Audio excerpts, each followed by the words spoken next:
Every country on earth is in debt. The United States owes $38 trillion. Japan owes $9 trillion. The entire planet owes $315 trillion, 3 times the size of the global economy. But here's the paradox that should terrify you. If everyone owes money, who exactly is owed? The answer isn't what you think. Because when you follow the chain of creditors, when you track who actually holds the debt, you discover something disturbing. The world doesn't owe money to anyone in particular. It owes money to itself. But 4 men, 4 bankers across 3 centuries, designed it that way, deliberately. They built a system where debt can never be repaid, where governments borrow forever, where interest flows eternally upward, and where the people who designed the trap profit from every payment, every crisis, every bailout. This isn't conspiracy. This is documented history. The meetings happened, the contracts exist, the mechanisms are public record. And once you see how they built it, you'll understand why $38 trillion isn't a problem to be solved. It's the system working exactly as designed. Let me show you the 4 architects, the 4 moments when the debt trap was engineered, and why every government on earth is now caught inside it with no way out. Before 1694, kings borrowed money the old way. They'd go to merchants or nobles, promise repayment with interest, and if they couldn't pay, they'd default. Creditors lost money. Kings borrowed from someone else. It was risky for lenders and embarrassing for kings, but it was contained. Debt was temporary, either repaid or defaulted. The system cleared. William Paterson changed everything. He was a Scottish merchant and financial schemer who tried and failed multiple times to get rich. In 1691, he had an idea that would reshape civilization. England was at war with France. King William III needed money desperately. The treasury was empty. Tax revenue couldn't cover war costs.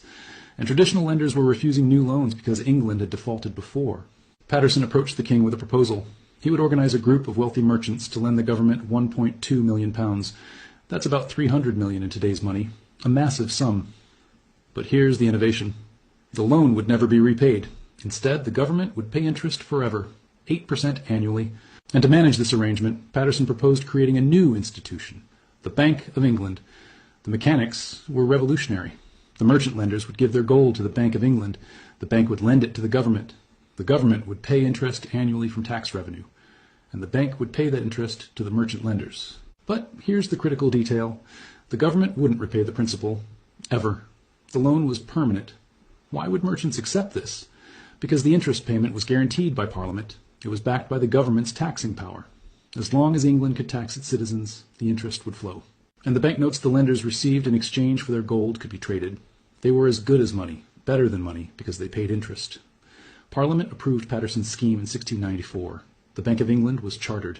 The merchants provided their gold. The government got its war funding.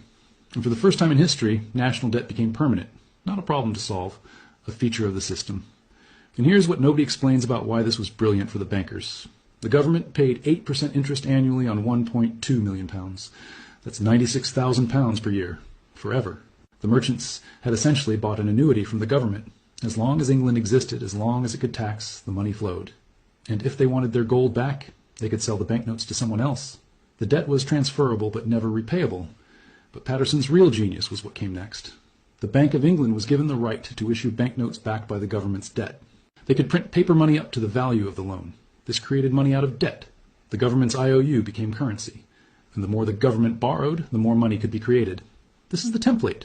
Government borrows, never repays principal, pays interest forever, and the debt itself becomes money. It's brilliant if you're a banker, catastrophic if you're a taxpayer, because you're paying interest on debt that will never disappear. Within 50 years, every major European power copied the model.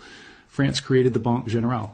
The Netherlands already had sophisticated banking, but formalized government debt issuance.